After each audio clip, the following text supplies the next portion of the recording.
Hello listeners, welcome to our English class. We are going to start our last part of the Shehnai of Bismillah Khan.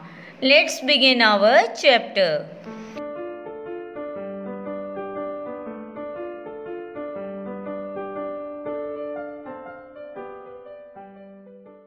Awards and recognition came thick and fast. Awards और क्या थी, जो पहचान थी वो क्या थी, जल्दी से और तेज़ी से मिल रही थी। किनको? बिस्मिल्लाह खान को। यानी अवार्ड्स भी जल्दी जल्दी मिल रहे थे और उनको लोग जानने लगे थे। Bismillah Khan became the first Indian to be invited to perform at the prestigious Lincoln Center Hall in the United States of America. और बिस्मिल्लाह खां क्या थे? पहले इंडियन बने जिनको बुलाया गया, इनवाइट किया गया कहाँ परफॉर्म करने के लिए? प्रेस्टिजियस मीन्स रेप्यूटेड, प्रतिष्ठित लिंकन सेंटर हॉल में। कहाँ था वो? यूनाइटेड स्टेट्स ऑफ अमेरिका यानी यूएसए में था वो। He also took part in the world exposition in Montreal, in the can art festival and in the Osaka trade fair. Exposition means a large public exhibition of art, जहाँ पे कला का प्रदर्शन किया जाता है, वो हॉल। अब क्या था, उन्होंने हिस्सा लिया कहाँ पे?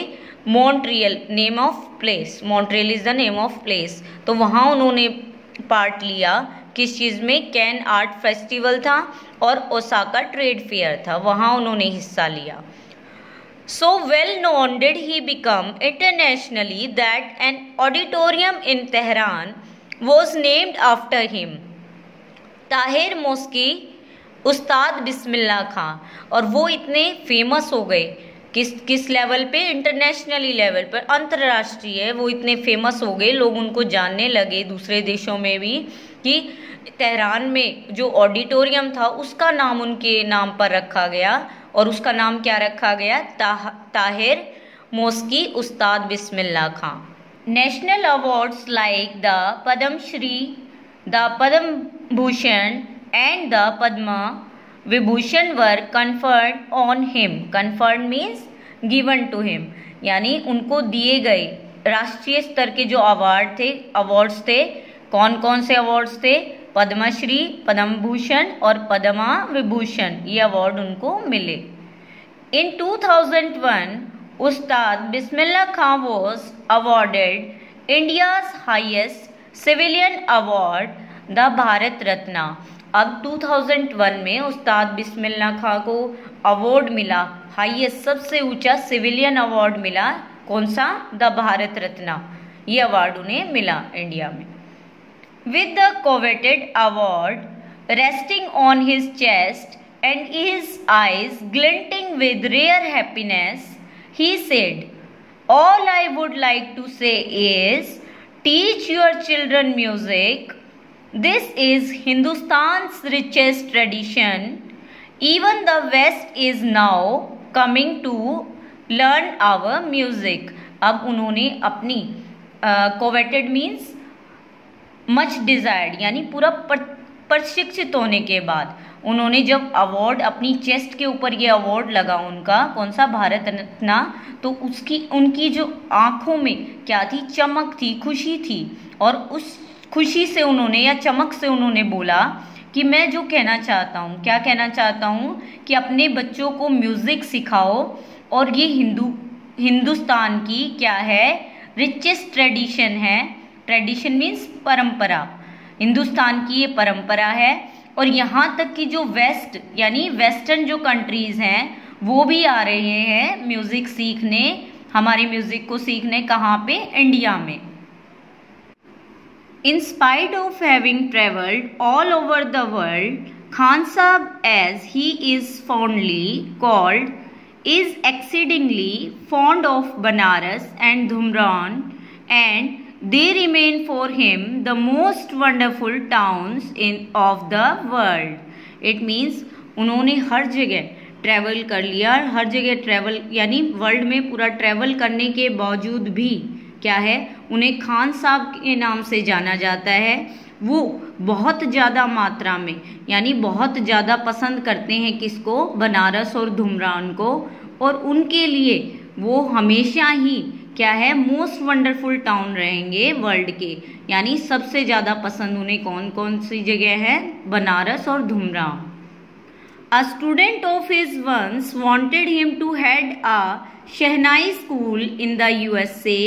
अब क्या था, एक स्टूडेंट था जो उनका एक विद्यार्थी है, वो क्या चाहता है, उन्होंने एक बारी कहा या वो चाहता था कि शहनाई स्कूल एक लंदन में या USA में एक शहनाई स्कूल खोला जाए और उनका हेड वो बने, बिस्मिल्लाह खान बने। And the student promise to recreate the atmosphere of Banaras bye replicating the temples there.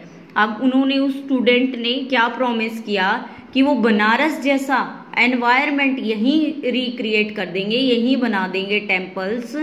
Replicating होता है डिजाइनिंग, रीडिजाइन करना। वो कहते हैं वहाँ के जैसे टेम्पल वो यहीं बना देंगे और बनारस जैसा एटमोसफियर रिक्रिएट कर देंगे, ला देंगे यहाँ पे। बट खान साहब asked him if he would be able to transport river Ganga as well. लेकिन खान साहब ने पूछा, इट मीन्स बिस्मिल्लाह खान ने पूछा कि तुम क्या है, रिवर गंगा को भी यहाँ ला सकते हो। Letter he is remembered to have said, और बाद में उन्होंने क्या था, याद आया जो उसे उन्हें कहना था, क्या कहा उन्होंने बाद में, that is why when ever I am in a foreign country, कि यही कारण है जब भी मैं फॉरेन कंट्री में होता हूँ, विदेश में होता हूँ, I keep yearning to C Hindustan. Yearning means desiring, मेरी इच्छा होती है, हिंदुस्तान को देखने की इच्छा बनी रहती है जब भी मैं कहाँ होता हूँ, फॉरेन कंट्री में होता हूँ। While in Mumbai I think of only Banaras and the Holi Ganga. यहाँ तक कि जबकि मैं मुंबई में भी हूँ तो क्या सोचता हूँ, हमेशा बनारस के बारे में और पवित्र गंगा के बारे में सोचता हूँ।